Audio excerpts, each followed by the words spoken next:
All right, let me start over again. My name is Steve Wachs. I want to welcome everyone to the Patapsco Heritage Greenways annual full membership meeting, 2020 style. This meeting is called to order. Again, my name is Steve Wachs, and I have served as president of the board of PHG since Grace Kobovchik retired last year. Everyone has had to adapt to doing business differently this year, and we are no exception. We appreciate your willingness to join via this webinar, and I thank Hannah for handling the technical aspects of the meeting.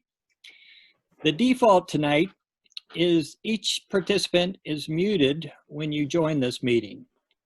But if you have a question, just right in the chat box. Hopefully everybody knows where the chat box is on Zoom by now.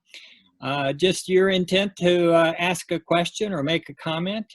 And Hannah will tell you how to unmute yourself or give you the permissions to unmute yourself so you can ask your question or make your comment.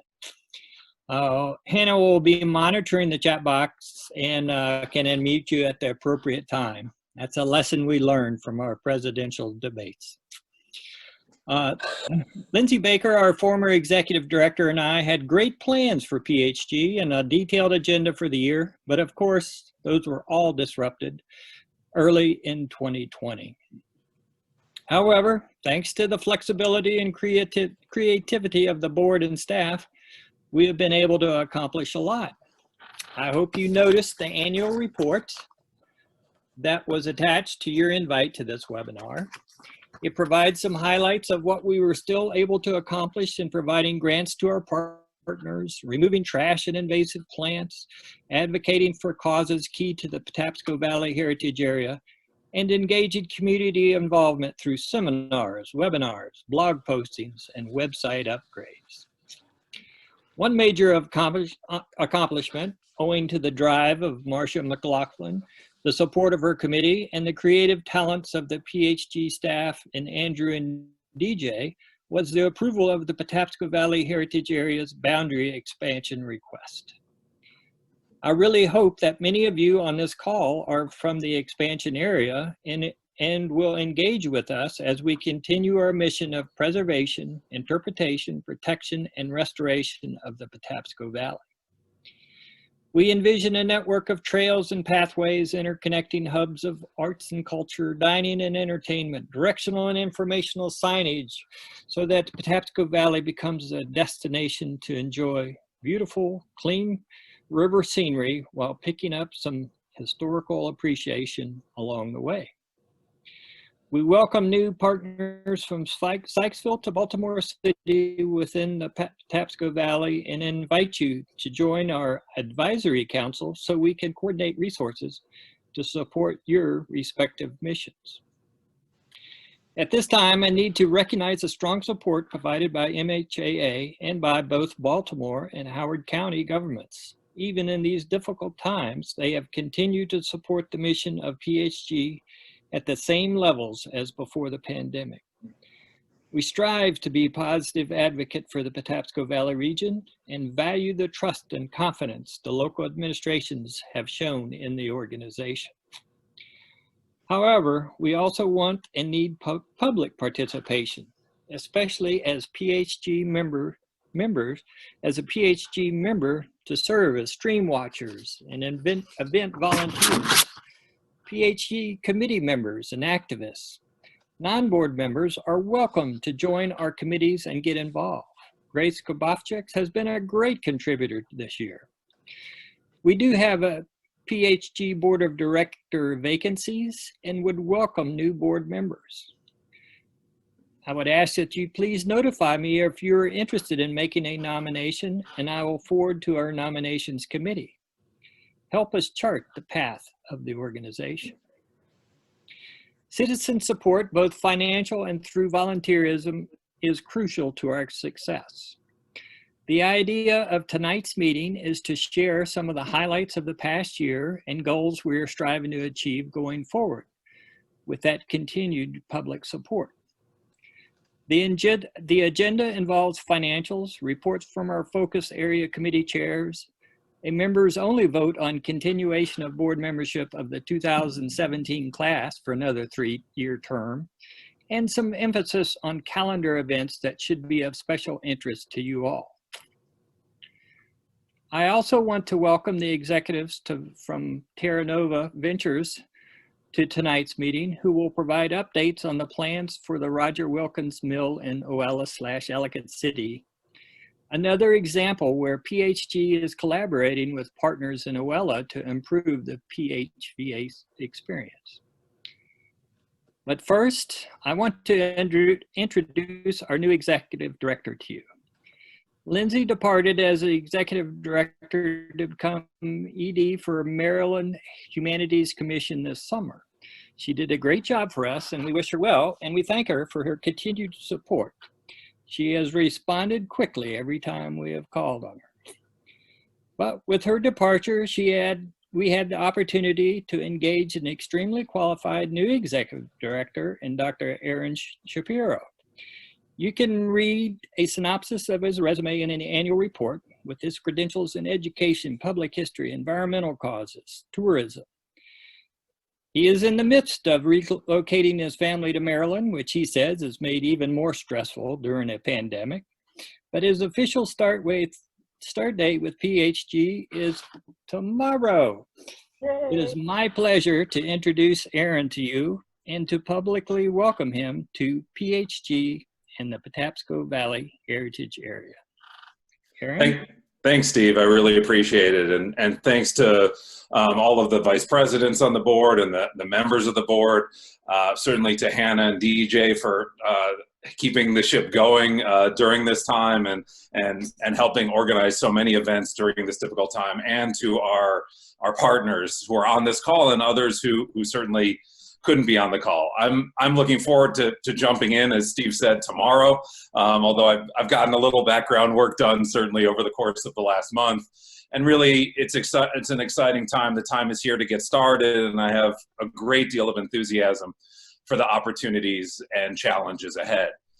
Steve did ask me to share maybe a little bit, some ideas, sort of looking ahead on as to what might lay ahead. And I think as Steve pointed out in his opening remarks, the year has certainly taught us to be increasingly flexible and adaptable, something that PHG as a small and creative organization has been, I think, since its inception. And that's been crucial to sort of being able to move in different directions and be successful across the valley.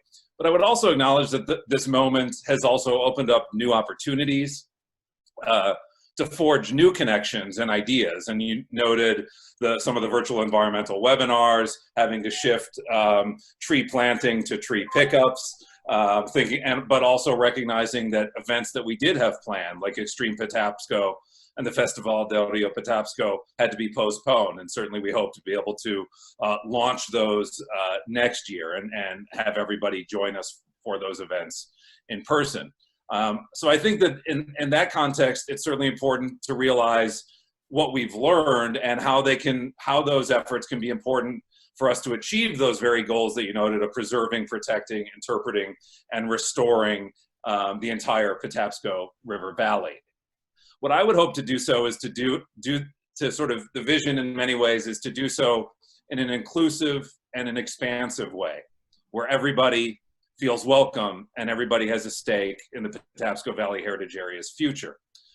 We have the opportunity to develop new stories, new opportunities, new experiences, and new ideas, not just in the work that's been done in adding the new the area, so places like the Nike Missile Site, Korea Way, the Open Gate Brewery, so telling stories, but also to expand the recreational landscape for residents and visitors through some of the greenway and trails planning that Steve noted at the outset, and to promote new arts and cultural opportunities.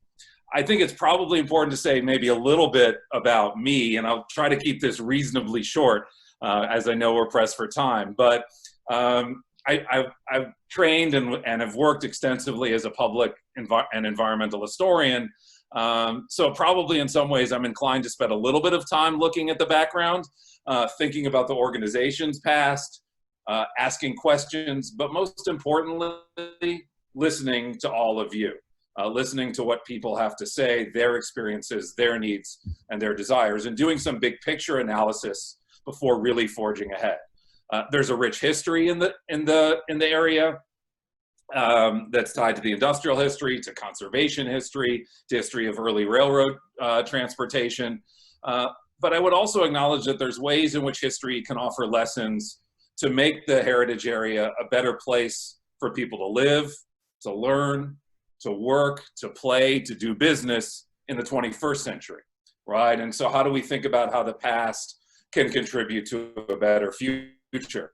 And I think it's important, and I know I've discussed this with some members of the board, it's important to have a willingness to confront what can oftentimes be a complicated and complex set of legacies, industrial, environmental, historical, cultural, and social, to do so on the landscape, and to do in a way that acknowledges people's experience, and to do in a way that listens to everybody's voice. And so I think to shape one of the key things to shape the future is to think of the heritage area as a place for stories. It's a place that holds them, and PHG has certainly worked with partners to uncover and reveal those stories over the years. But it's also an opportunity to help people explore and discover them through their own experiences, to allow residents and visitors to share their own stories. And PHG is really in position to help people make memories across the heritage area. And certainly some of those have been documented and shared. The ongoing, I know there's been an extension on the Snapsco contest, but the sort of material artifacts of the photography that people do across the region. But oftentimes those experiences and memories are more subtle. They occur between families and friends and neighbors who might visit our sponsored events. And so I think the goal needs to be, in many ways, to add to those stories and experiences and conversations. And one of the things I think Hannah and the board certainly has had to take on over this past year is an extensive utilization of our digital platforms to do so. But I would also hope that we can expand on-site visitor experience across the Patapsco Valley Heritage Area over the coming year and certainly beyond. And so I guess I would close by saying that my philosophy in many ways is guided by what I might call the 4 C's, the importance of conversation, of collaboration, and of connection, ultimately leading to community, right? And if we sort of follow those, we can help to build community and continue to build community across the heritage area by developing the initiatives that have been outlined in the management plan, furthering our interpretive planning goals, and really focusing on the key areas of recreation, arts and culture, environment, and history and heritage.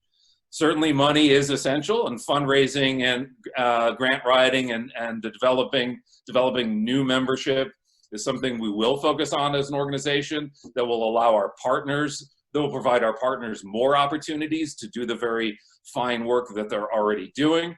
And I look forward to working with all of you, at least over this coming month, certainly at a virtual level, but then in person starting in November.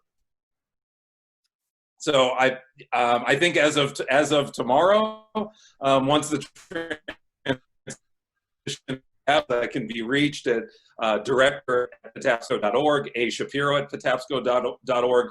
I will certainly be reaching out to many of you and looking to connect and to hear what you have to say and to hear your stories about the importance and the meaning and value of the heritage area to you over the coming weeks. And I certainly encourage you all to contact me, and I look forward to meeting all of you soon. Thanks. Aaron, would you mind repeating those? There was a little breakup in your email addresses. Sure.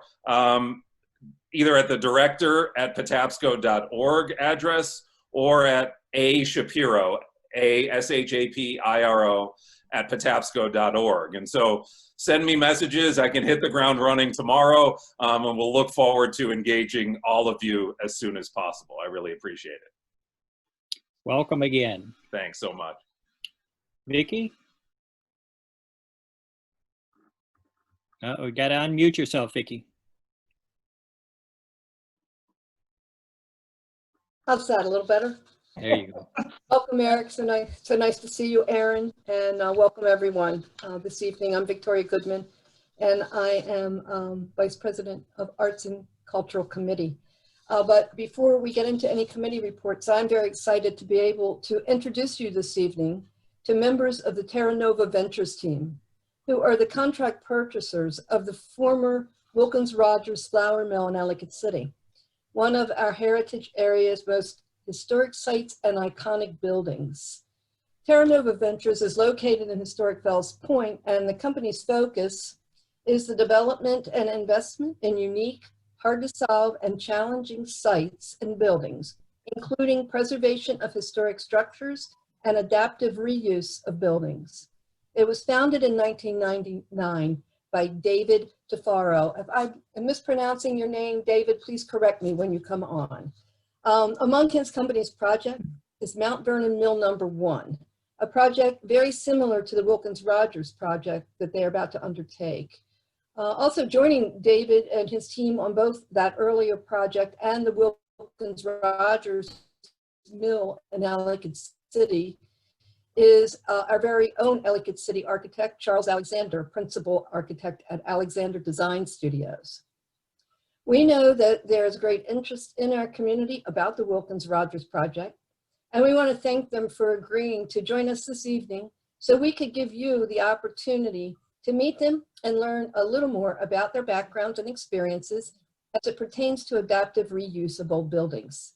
As their plans for the mill progress, we hope to be able to host an additional community information session together to highlight their vision in greater detail.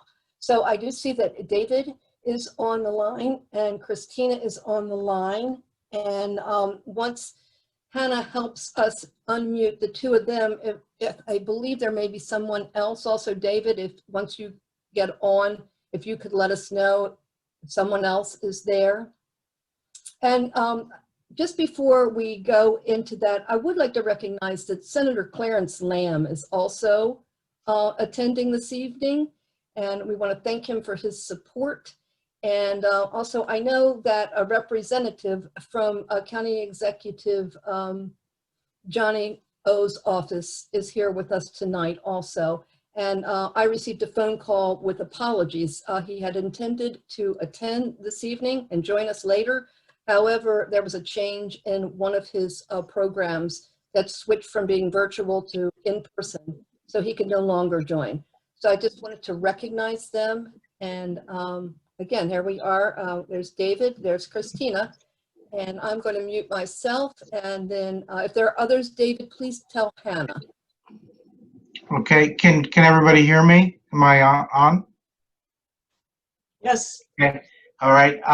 David Tufar, my daughter, who just recently joined the firm. Christina is with me tonight. Charles Alexander, whom many of you may know from Ellicott City, can't join us tonight. So I'll just give you a brief introduction. We brought the Wilkins-Rogers building under contract recently after a prolonged process. This began after Wilkins-Rogers announced last fall, around November, that they were going to move operations from the building after having been there for about 50 years. I think they actually began operations after the sometime after the Agnes flood. So it'll be a historic rehabilitation of the building. The team is Terra Nova Ventures, and Vicki mentioned the projects we've done in Baltimore City. We've worked with Alexander Design Group. I've worked with them for about 15 years, did the two projects together. We've pursued other things together. His office is located in the old Masonic building on Main Street, where the wine place is. His access is off of Church Road behind Main Street. And Charles would say to me as I would drive to his office, we need to keep an eye on this building because at some point it may become available and we ought to look at the potential for an historic rehabilitation. So we had a lot of competition. We put it under contract. Some of you may know the owners and representatives of Wilkins-Rogers. They said that it was a very competitive process and they thought that we were, given our background in doing historic renovations would be an excellent team, as well as our enthusiasm for this kind of a project. It's another mill building in another floodplain. We love floods. And it's challenging to work in this environment, but we've learned a lot over the course of the years. So as I've gotten into more the history of the project, co-edited with Jack Shagina, is that correct? Am I pronouncing his name correctly? This was the location of the first Ellicott Mills flour mill. They came down in the early 1770s. Apparently opened the mill in 1774. And of course, then the site is directly connected to the B&O Railroad, which came out to Ellicott City in 1830. And the spur, this may be the first railroad spur in America, came off of the line, came across the Patapsco River. I believe it was probably a wooden trestle bridge. It was a covered bridge. Came into the old mill. In the big flood may have been a time that the spur also, or a spur, got destroyed. The current trestle bridge dates to sometime after that date, and comes across the Patapsco River. I'm sure many of you have seen it. It comes onto the Baltimore County side of the Patapsco River. The current building was built in 1925 to abut this railroad spur. And we're going to uncover part of the spur. The train actually came right to into the building and dead-ended there. We plan to make that an amenity, and we'd like to consider whether we might be able to connect it to the trail system of Baltimore County and Howard County. So just to give it, the building is an 8-story industrial building. It's about 50 feet wide. On the river side of the building, an addition was done at a later time. The current building will be converting it to rental apartments, a restaurant probably overlooking the Patapsco at the second or third level, a little bit of retail that would be complementary to the Patapsco River. We have not figured out what to do with the wonderful exterior silos. They're also interior silos. But that's something we're going to want to discuss with folks like you in Ellicott City and Baltimore County. Maybe it becomes a marker for an entrance to Ellicott City. Maybe it becomes rock climbing walls, bungee jumping. We're not sure. So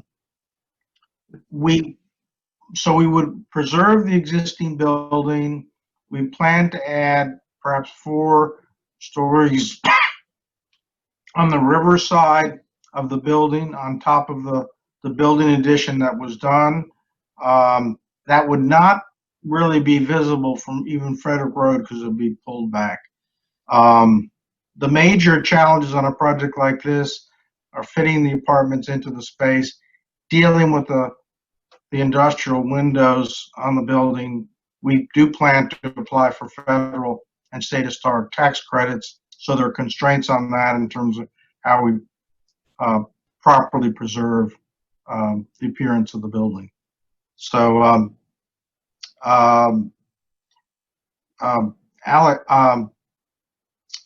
Charles Alexander's office that has been located on Main Street for at least a couple decades.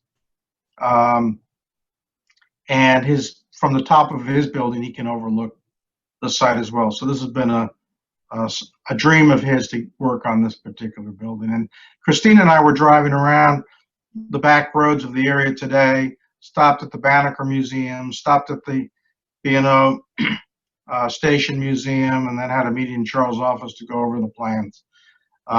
We consider this a wonderful opportunity. One of the things we're going to have to figure out is what to name the project, and maybe many of you will have thoughts on that. I have some preliminary thoughts, but obviously this was the original home of the Ellicott brothers. It's a wonderful connection to our industrial history. Having worked on the Jones Falls and involved with the mills and learned the history of the Jones Falls and now the Patapsco Valley, we're kind of covering the industrial, the start of the Industrial Revolution in America, and that's pretty exciting to be involved in that history. So I'd be glad to answer any questions. Will be the owners of the property are on site and will remain on site until the property is conveyed. We have to go through all the approvals with the county. Take us 12 to 15 months, and then probably 15 to 18 months to do the construction. But we'll be going in the building on a regular basis so that when we're doing one of those meetings, we certainly welcome anybody to join us in those walks through the building. Well, thank you for that update, and thanks for joining us tonight and bringing us update. Christina, you got anything to add, or? I think he covered it all, but it's nice to meet you all. All right. Well, thank you very much. Vicki, was there anything else you wanted to add? I just want to thank both David and Christina. We had an opportunity, some of the members of the board, to do a walkthrough with them. It was very obvious to me personally that they're both passionate about history. And I, not speaking for the board, but personally couldn't be happier than I am, having a very old family connection to that site, that these are the people whose hands it's going to be in. So I want to thank both of you for being here with us, and look forward to being able to provide updates to our group and our community as we go forward, hosted by PHG. I would encourage all of our listeners joining us to go on to both Charles Alexander's website and Terra Nova Ventures website to take a look at the Mount Vernon Mill #1. You will see the similarities in these two buildings. I can't believe that they both have a railroad crossing a river into them. So it was like fate. So anyway. But ours is older. Yeah. So I just want to say thank you again. So. Yes, thank you very much. Okay. Have a good evening. Thank you very much for inviting us to your annual meeting. Thank you. Thank you. All right, Kathy, I think you're next on the agenda. You would think I would have the agenda in front of me, but I don't. I But don't think have you're the next. agenda, but thank you. Okay, that's good. Okay. No, I meant Kathy. I meant to Kathy Hudson. Oh, you're talking to Kathy Hudson. Oh, sorry. Kathy with a C. Sorry.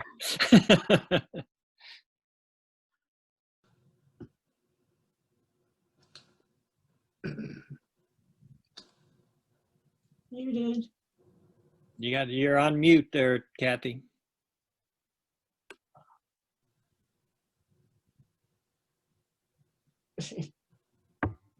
Thank you. Okay, so I'm Kathy Hudson. I'm the treasurer for the Greenway, and certainly want to thank all of you for your generous donations over the year. What I have up on the screen is our last year's fiscal year, actual to budget and variances. It's all over the place because we all know this has not been a normal year. So places where we anticipated spending monies, we haven't needed to, but we've been able to then pivot and put it in other places. Donations were up this past year. Unfortunately, a lot of that was due to the memorial contributions for Charles Wagon.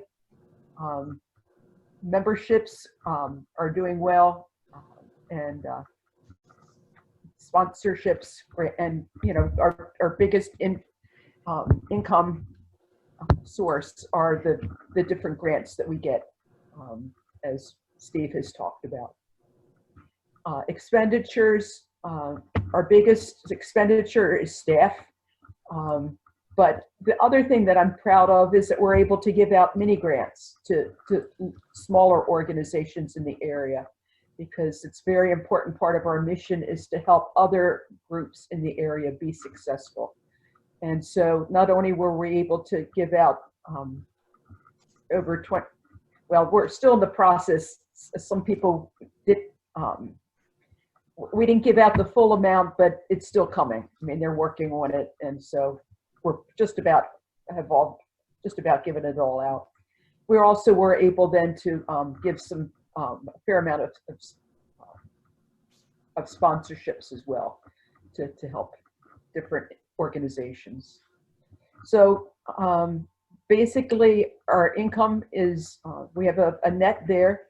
One of the difficulties being with trying to keep income and expenses in the same year, it's next to impossible with grant years because grantors want the final report before they give you the last part of the money.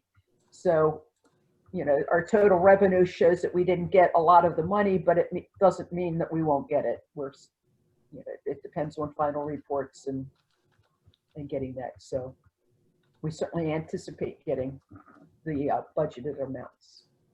So I guess with that, does anyone have any questions, or I guess I can leave that there.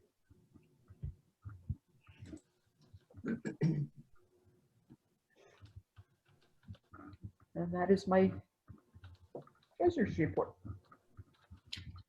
All right. Thank you, Kathy. And you, good job. You're I'm on it. okay. All right. Okay, now someone who has the agenda in front of them. I'm up next, Steve. Okay, thank you, Chris.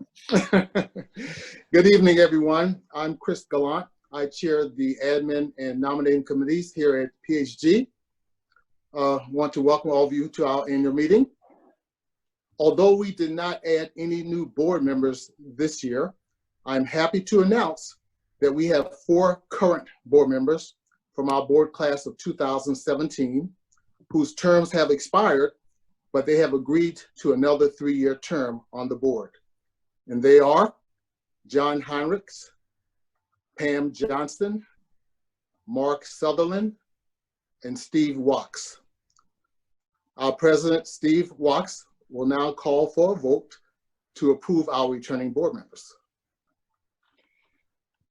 Okay, thank you, Chris. So I think the easiest way to do this, Hannah, with your suggestion is just if you are in agreement for those 4 board members to continue as in their role for another 3 years. If you're an active member of PHG, just type yes in or no into the chat box. A yes indicates that you're in agreement for them to continue. No means you're not in agreement. And we'll do it as a block. So Hannah will monitor the results of that. All right, while that's going on, thank you, Chris. We'll wrap that up just in a couple of minutes. But let's continue on. I think, Chris, you got the agenda there. Who's next? Well, next we have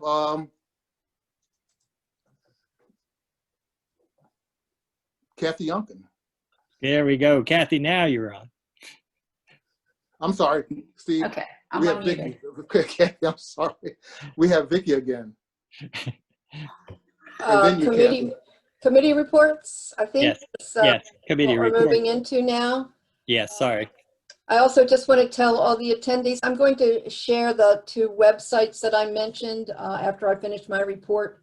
I tried to do it, but I only sent it to the panelists. So I'm going to share those a little bit for Terra Nova and Charles Alexander. So again, I'm Victoria Goodman, and I am the Vice President of the Arts and Culture Committee for Patapsco Heritage Greenway. One of the 4 focus areas that Steve has set us up with as he took over our leadership as president. And PHG is passionate about the important role that arts and culture activities play in enhancing the heritage area experience. Whether it's a live musical performance, our art galleries, or an outdoor theater performance. We're committed to supporting art and culture experiences as a means to enhance the Valley's appeal to a diverse audience.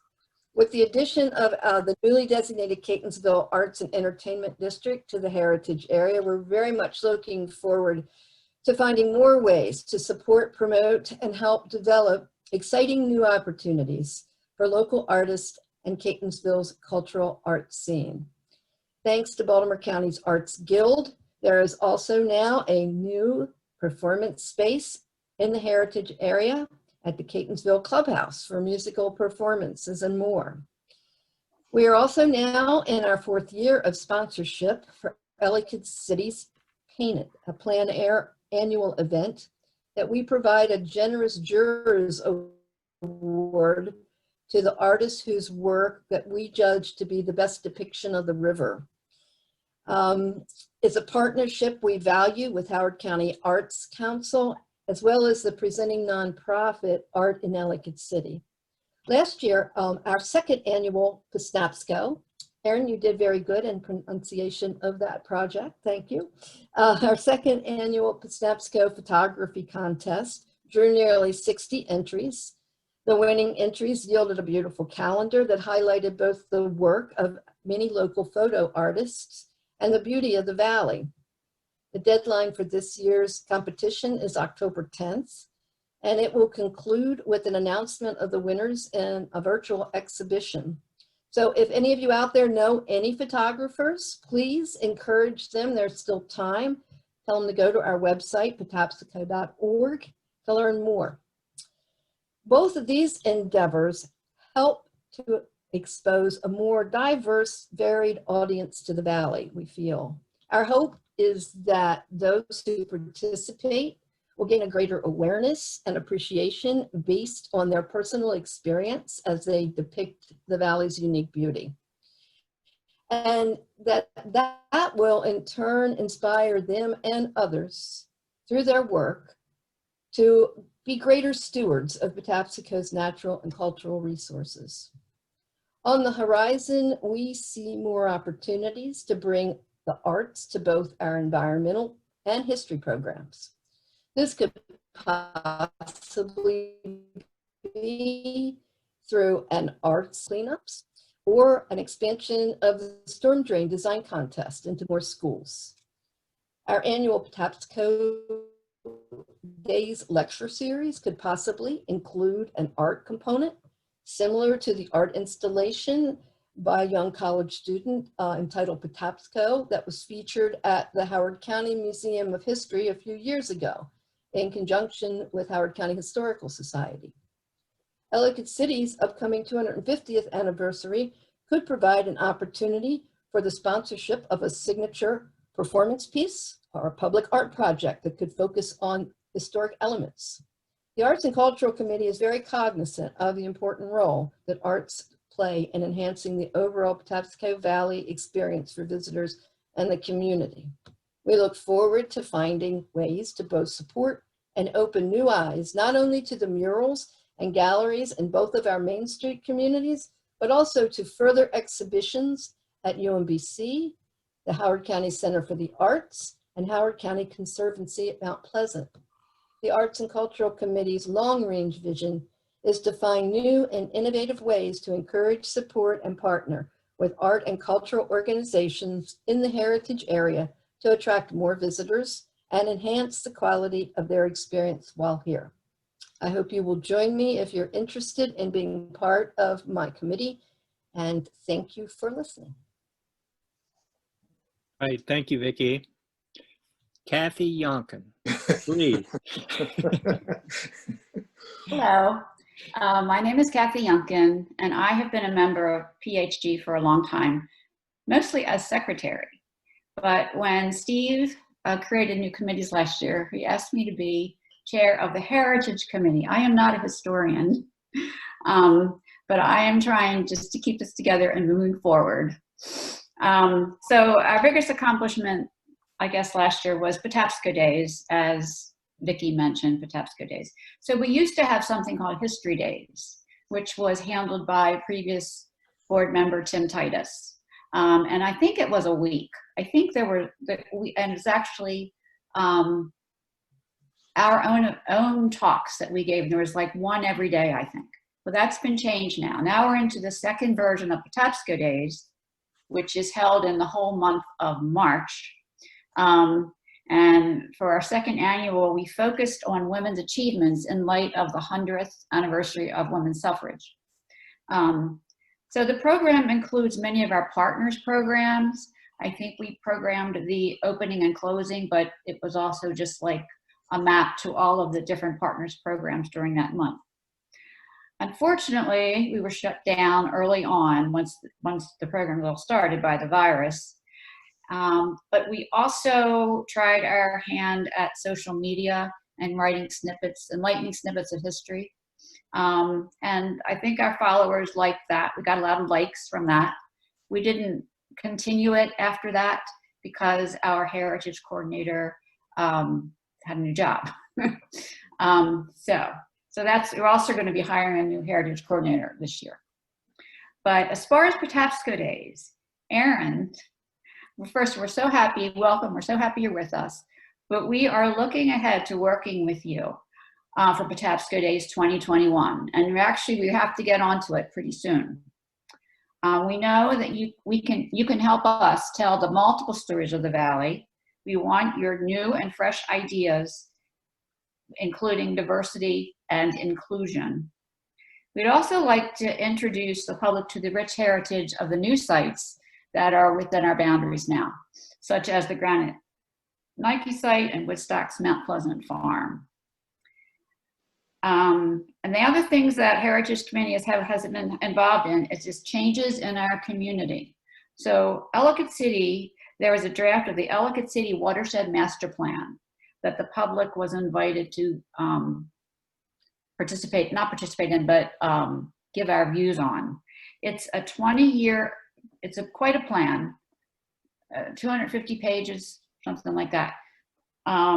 It's a 20-year blueprint for the enhanced streetscape in Ellicott City with added cultural, historic, and environmental aspects. So we did comment on that.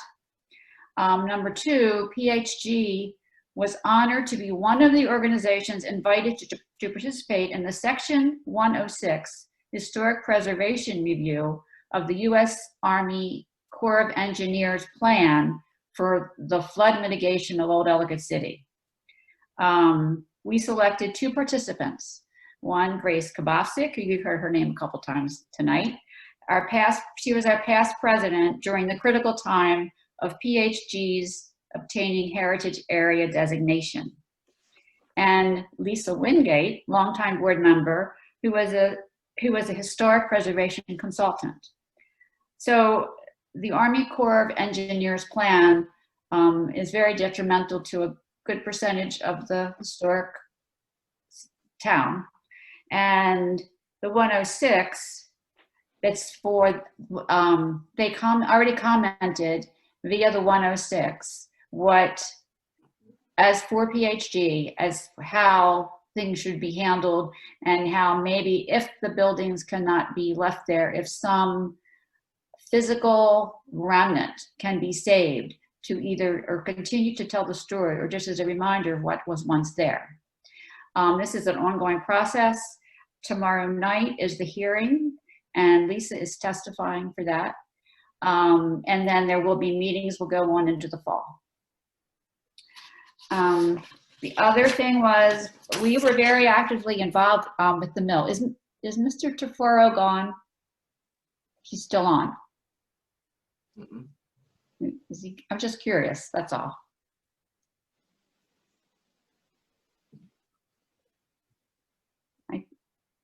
I think he's gone, Kathy. All right, okay. We actively promoted the mill for adaptive reuse early on. We supported its rezoning from manufactured to business local, which was passed by Baltimore County Council in August. We are delighted with the new owners and their commitment to be mindful of the history. And it sounds like they know about the history. That's wonderful. And I was also on the tour of the building, which was great. And we actually saw the granite building from Ellicott Brothers' time. So that was great. So that's it. All I got. Okay, thank you, Kathy, and good job with the Heritage Committee. It was been challenging year for all the committees, but good adaptation into the social media. Okay. Mark, on Environmental Committee? Sure. Thank you, Steve. So I'm Mark Sutherland, and I'm the Vice President for the Environment, chairing that committee. I'm very fortunate to be working with that committee because not only is the Pepsico Greenway a unique environment, but we have incredible staff and board members working on this area. And that provides us with opportunities to do a lot of things. I basically want to say that we're using the staff who have a continuing history of doing great work, and I can talk about some of the program accomplishments for this year. And then we have a new committee, thanks to Steve, which consists of Ken Boone, John Heinrichs, Kathy Hudson, Amanda Lauer, and Pete Lenz, and myself. And we've been doing things to help Hannah Zinnert, who you've already met, and she'll speak a little later, who runs the environmental program, get things done. And so I'm really excited to add a third prong, which I think is Aaron Shapiro, because his background and skill is really strong in the role of the environment in history and how those things work together. So I think we can have some really great stories to tell in the coming years. So speaking about 2020, really three things. We have a lot of activities that are typically done by the program that Hannah runs, and most of that moved online, but now we're getting out recently into the field, and there's some good things there. There's also attempts to begin to reach into our new boundaries, again, which is a major accomplishment this year, and see how we can bring those partners together. And the third thing are some very specific goals that the committee has developed and is beginning working on. So I'll mention those in a little bit more detail here. So basically, we've done two things online. We've done these interactive webinars. You know, of course, everyone's on Zoom all day, if not multiple other platforms, but they've been quite successful, I think. Lots of people have been attending and hopefully really learning about the Greenway and learning more about the heritage area. Specific topics that have been on the interactive webinars include vernal pools, which I assume many people on this call don't know what they are. So in one sentence, I will tell you what they are. Vernal pools are depressions in a typically wooded landscape that fill with water part of the year and then dry up part of the year, and therefore do not have a resident fish community. And without fish, they provide breeding habitat for wood frogs, mole salamanders, fairy shrimp, and other animals that can only survive with these vernal pools. So it's an important part of our heritage area that we want to emphasize. Stream monitoring, which we've done in the past, and we're going to continue to emphasize expanding that from our wonderful volunteer cohort. Native and invasive plants, which of course is one of the major challenges for the heritage area and other natural areas around the world, really. And then native wildlife, really the fun part, the things that are out there that we all enjoy and love.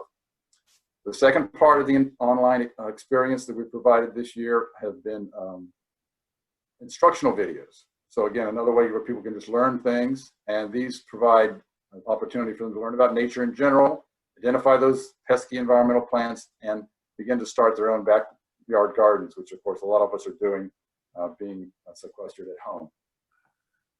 So the second part, again, of the activities and accomplishments of this year have been reaching out into the boundary areas. Has been mentioned before, we're now reaching down toward Baltimore, and we're going all the way up to the boundary of Carroll County. And we include, for example, the Howard County Conservancy in Woodstock. Mount Pleasant campus is 262 acres, which is a real gem as well, to add to the gem of the state park that we've already been working with a lot. So it's really exciting to reach out to form new partnerships with the local community, corporate individuals, and government groups, as well as these nonprofits like the Conservancy.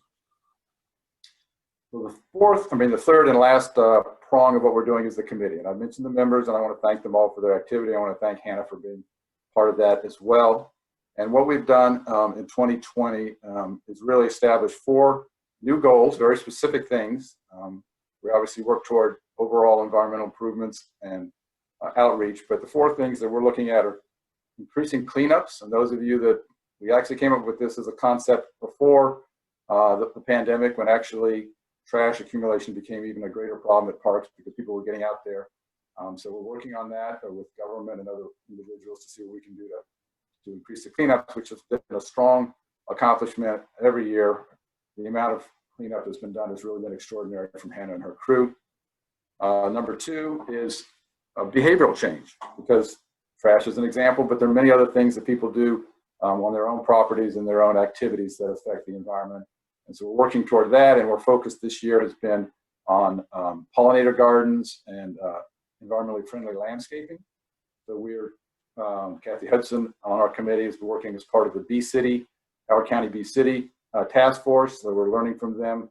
And additionally, we've now set up a program with the University of Maryland that will take place in the spring to identify templates that are both aesthetic and intentional to make environmental plantings more acceptable to the general public. We've also got the vernal pool topic that I mentioned before. Again, so I've talked about how important they are, but we want to figure out how many do we have and where are they. So we're now have an app that we're providing to our volunteers, and we've done 2 trainings so that people can go out and find them, and we can begin to survey where they are and learn about them and enhance the potential for conservation. And 4th among those is the idea of producing a report card on the conditions of the heritage area environment.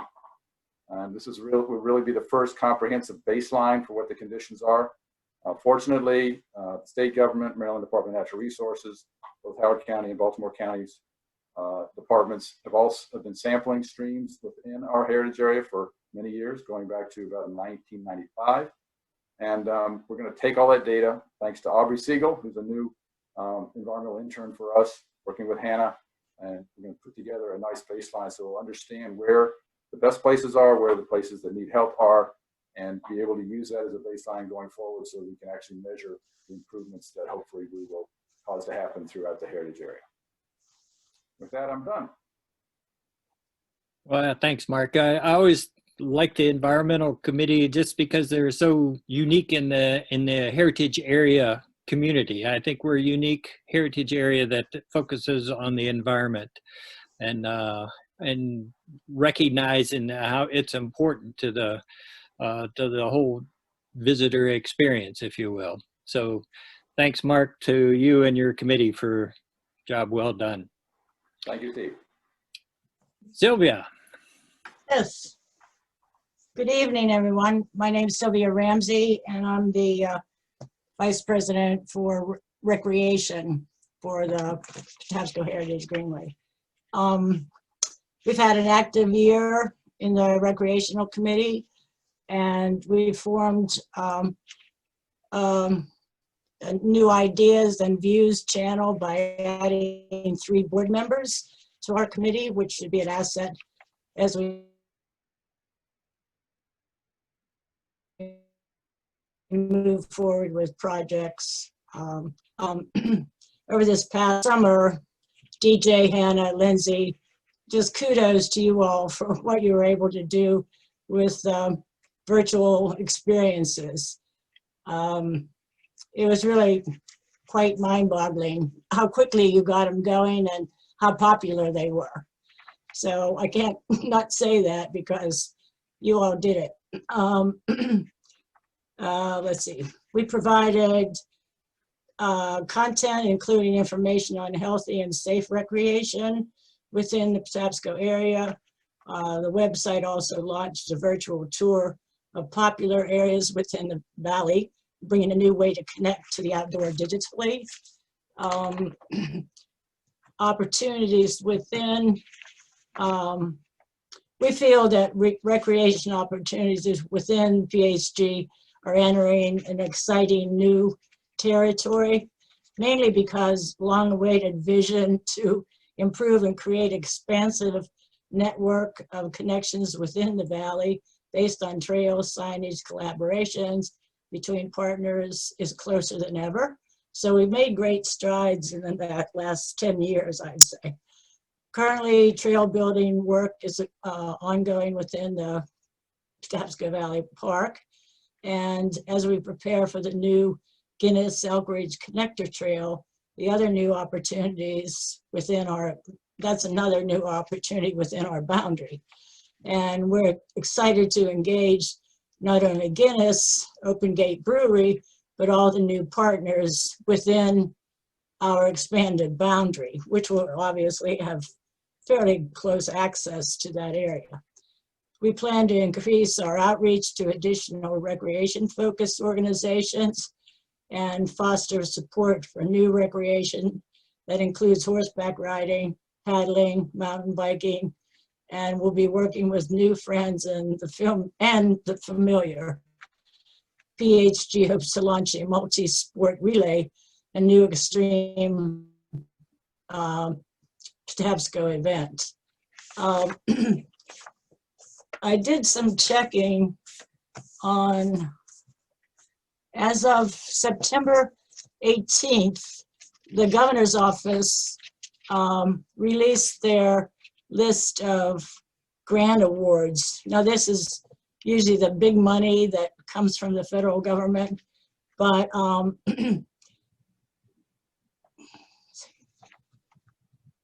the fiscal, let's see, right, the fiscal year 2021 MDOT Bikeways Network grant awards provides $480,300 to Baltimore County Department of Public Works to fund the construction of an at-grade crossing of Bloomsbury Street Avenue for the Short Line Trail in Catonsville. I didn't know if everyone knew that, so I thought I'd bring it to your attention tonight. And then also I noticed last week that County Executive Ball is going to be submitting a grant application for bike ped projects to fund Complete Streets initiative, which are improvements to the Guinness Spur. So that's underway. I don't know if that's his part of the donations that several counties put in to back up BMC. I have a feeling, but it doesn't really matter, as long as it's happening. So that was a good thing to read last week. And it also addresses lack of mobility between Howard and Baltimore counties. So that's pretty much where we are. One other, since I serve on the Howard County Parks and Recreation Board, I was just invited to October 8th at 11 p.m. is the ribbon cutting for the redo of the B&O Museum in Ellicott City. And then following will be the ribbon cutting for the log cabin. So you can put that on because it's a public event. So 11 o'clock on October 8th. So that pretty much wraps up what I had to say. Well, thanks, Sylvia. Yeah, there's a lot of collaboration and a lot of things going on, which is encouraging for trails. So very. I mean, you figure where we've been 10 years ago to now. I mean, it's people want it and the politicians know it. Basically, right. It's that simple. Right, for sure. Yeah. Okay. All right, speaking of calendar of events, I asked Hannah to kind of highlight some of the things coming up. But first, Hannah, did we get results of our poll, our vote? We did. It was unanimous, 15 yeses, so that's good. Okay, I'm going to share my screen so that everybody who's interested can write down these dates. Let me know if you don't see it. Does that look good? Can everyone see my screen? Yeah. Okay, yep. All right, great. So the first thing I want to touch on is our upcoming fall environmental volunteer events. Like Mark said, and it's been mentioned before, we had shifted a lot of our efforts to online and virtual during the really intense parts of the pandemic, but we are slowly getting back out there into the field. We've shifted our gears a little bit to have what we're calling capped mini events. So instead of really large groups going out all at once, we're hosting multiple events all throughout the watershed, all throughout the week, and they're capped at a max of 10 volunteers, and that does include staff as well. Keeping in mind there are going to be masks required, there's going to be other safety measures in place, but we worked really hard to make it as safe as possible, and they've been going well so far, so we're really excited about that. So coming up this Saturday, we have an invasive plant removal at CCBC Catonsville. This Sunday, we have a cleanup in Catonsville behind Cauldron Crafts on Route 40, cleaning the Miller Run, which leads into the Patapsco. The following Saturday, October 10th, we have another Patapsco River cleanup at the Elk Ridge Furnace Inn. They are partnering with us and might be providing some goodies as well. And then also at the same time, we will be cleaning the Patapsco River a little bit further downstream along Hammond's Ferry Road. And this spot, we go there multiple times a year.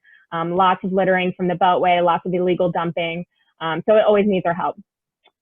Usually I release our schedule kind of all at once, just because I know exactly what we're going to do and where we're going to do it. But because of how, you know, things are constantly changing and we want to make sure that we keep everything safe and capped with numbers, I'm only releasing events every few weeks at a time. So if you can't make any of these events, it's totally okay. There will be more coming down the road. So you can just kind of stay tuned on our listserv or on our social media or on our event calendar on our website. And then moving on from environmental focused events, I also have a list of just general dates to remember for PHG. As was mentioned before, the mini grants are happening throughout the month of October. So that starts tomorrow, and then they are due by October 31st. These mini grants are capped at $5,000. We are going to have another general board meeting November 4th. Our annual appeal will be happening from October to December of 2020. Early November 2020, we have an advisory committee meeting. January 2021, MHAA grants are happening. These grants are either $50,000 or $100,000, depending on if you are doing a capital or a non-capital grant. And they are pretty big, so they do require a letter of intent, and that's always due at the end of January. Once you submit that letter of intent, it's non-binding. It's okay if you're not 100% sure, but you do have to submit it. And then the actual application will be due usually very early in April. And these are just rough dates right now, but we want to throw it out there so everyone can keep it in mind. Our PhD sponsorship programs that was mentioned earlier will also be open in spring 2021. And then again, Patapsco Days that was also mentioned earlier will be in the month of March 2021. So that's just kind of a quick rundown of everything we have coming up. I'm sure more things will be added. And if you want to stay up to date, you can check our event calendar on our website. All right. That's all from me, Steve. I can leave this up here for maybe like a minute or two more in case people want to write down dates. That's fine. But they all will be on our website calendar of events as well, right? Yep. So any sort of volunteer event or big deadline, and then any sort of announcement. So like the grants and whatnot will be released as, you know, a press release or whatnot as we pin dates down. Okay. Well, as Hannah mentioned, thank you, Hannah. And as she mentioned, we will be accepting mini grant applications during the month of October.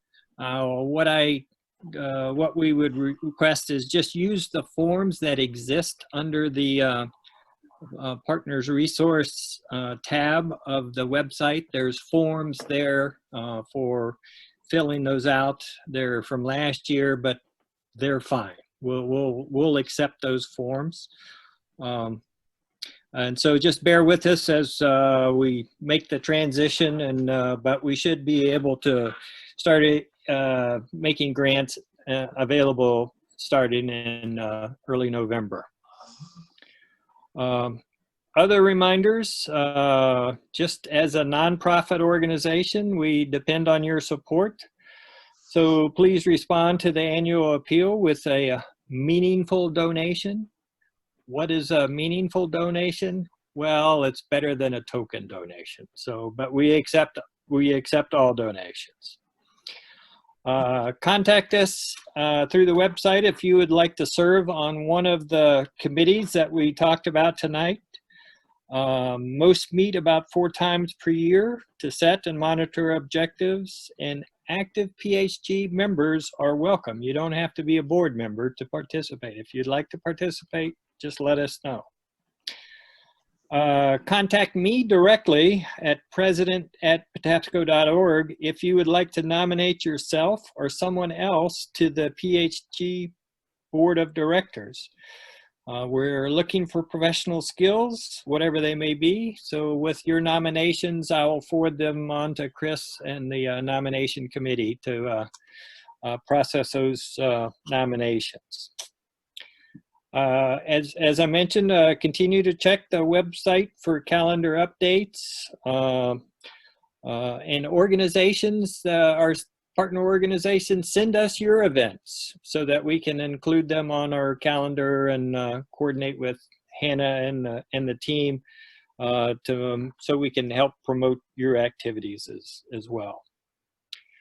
At this time, I'd open it up to the floor. If Senator Lamb or anybody else would like to make a comment, you would be more than welcome. I think he left, Steve. Okay. I don't see his name over here anymore. All right. So do we have any hands raised there, Hannah? Not seeing any questions in the chat. No hand raised. Okay. No Okay. hand. That's fine. We said it's a little over an hour long. That wasn't so bad. And I appreciate everybody's participation. Hannah, great job. It all seemed to go smoothly. This meeting is being recorded. And Hannah, if people that weren't able to attend tonight, where would they be able to see this recording?